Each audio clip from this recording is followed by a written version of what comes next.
C'est la première fois dans l'histoire que des médecins font une grève de la faim, pas pour leurs droits sociaux, ils font une grève de la faim pour sauver l'humanité, parce que ce qu'ils ont vu dépasse l'horreur. Aujourd'hui, nous sommes accueillis au Sénat à l'initiative de la sénatrice Raymonde Poncet-Monge, accompagnée de monsieur Hakim Elouli. On est aujourd'hui en présence des grévistes et des jeûneurs de la faim qui ont entamé une dynamique le 31 mars dernier pour dire stop au génocide, pour demander un cessez-le-feu, l'entrée massive de l'aide humanitaire entre autres.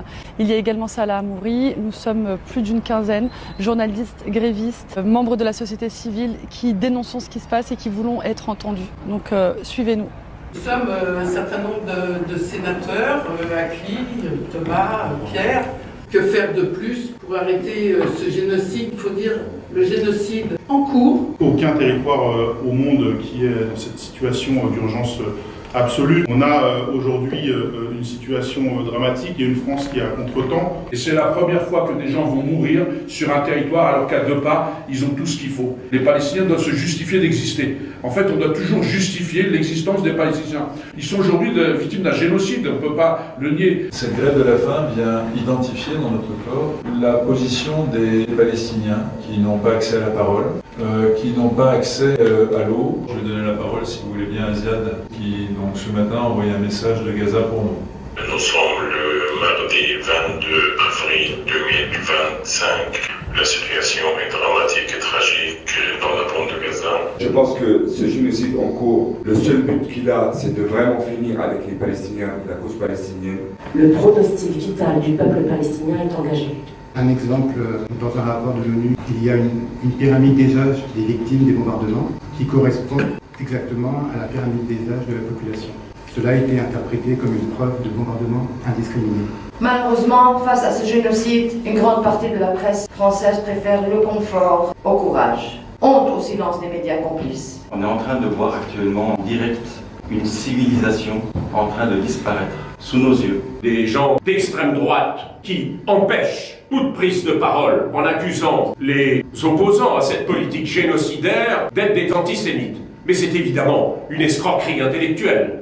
Là, nous sommes en direct, dans une temporalité exceptionnelle. Nous ne pouvons pas nier ce qui est. C'est un scandale. Ils ne peuvent pas dire on ne le savait pas. Ça fait 75 ans que le peuple palestinien est exproprié, spolié. Cette grève de la faim est un privilège. Chez eux, c'est une condamnation. Ce que j'ai vu là-bas ne s'effacera jamais de ma mémoire. J'entends le dernier souffle de Habir qui s'en va, après que son bébé soit mort.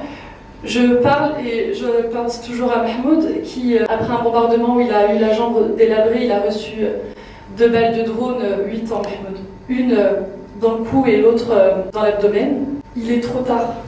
Je suis retourné au mois de juillet où j'étais dans le Nord une deuxième fois.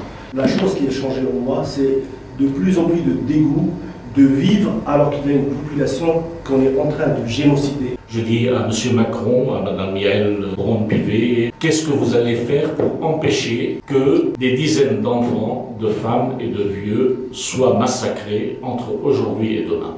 Un des soldats a dit à ses copains, on fait quoi des enfants? On les flingue ou on les laisse crever? Et l'autre lui a dit, laisse-les crever, de toute façon, ils n'auront pas plus loin. Ces hommes qu'on préfère ne pas évoquer, ce sont des frères, des fils, des pères, des amis. Moi je suis juif, je suis antisioniste, ce n'est pas une contradiction, c'est une fidélité. Ce qui se passe à Gaza, ce n'est pas un conflit, ce n'est pas une riposte, c'est un génocide en cours. Nous, juifs antisionistes de France et du monde entier, nous sommes des milliers à dénoncer un État qui nous utilise pour justifier un projet colonial suprémaciste. Nous refusons qu'on hiérarchise les racismes, nous refusons que notre histoire serve d'alibi à un projet colonial raciste et meurtrier. On a eu du mal à rencontrer des médias mainstream, en tout cas on remercie ceux qui sont présents aujourd'hui. J'ai fait partie des étudiants qui ont été exclus un mois pour avoir manifesté mon soutien à la Palestine et avoir demandé que Sciences Po coupe ses partenariats complices de génocide. Je ne suis pas croyante, mais j'ai des origines juives aussi. Il faut savoir que j'ai jamais vécu autant d'antisémitisme que de la part des sionistes. On a une responsabilité, oui, il faut montrer l'exemple. Il faut avoir le courage. Envoyons De Gaulle. Oui, envoyons notre porte-avions en face de Gaza pour arrêter le survol des drones, des avions et des hélicoptères. De la mort, c'est insupportable. Là, je vais parler au nom d'un collectif de chrétiens et de chrétiennes. Je fais partie de ce collectif qui s'appelle Anasthésis. Nous sommes aujourd'hui scandalisés par le silence qui entoure ces crimes de guerre et ces crimes contre l'humanité qui sont perpétrés par Israël. Nous voulons aussi, en tant que chrétiens et chrétiennes, user du privilège de la parole que nous avons et que nos frères et sœurs musulmans ne peuvent pas avoir nécessairement. Il y a quelques sénateurs de droite, d'extrême droite, qui défendent visiblement l'arc républicain avec conviction. Posez-vous les questions, regardez-vous dans la glace ce soir et dites-vous si vous êtes vraiment en accord avec vous-même aujourd'hui par rapport aux valeurs liberté, égalité, fraternité. Regardez, ça c'est un tout petit exemplaire du mouvement citoyen qui est aujourd'hui en cours en France, en Europe et dans le monde. Vous serez poursuivis. J'aurais jamais cru voir autant d'atrocités de ma vie.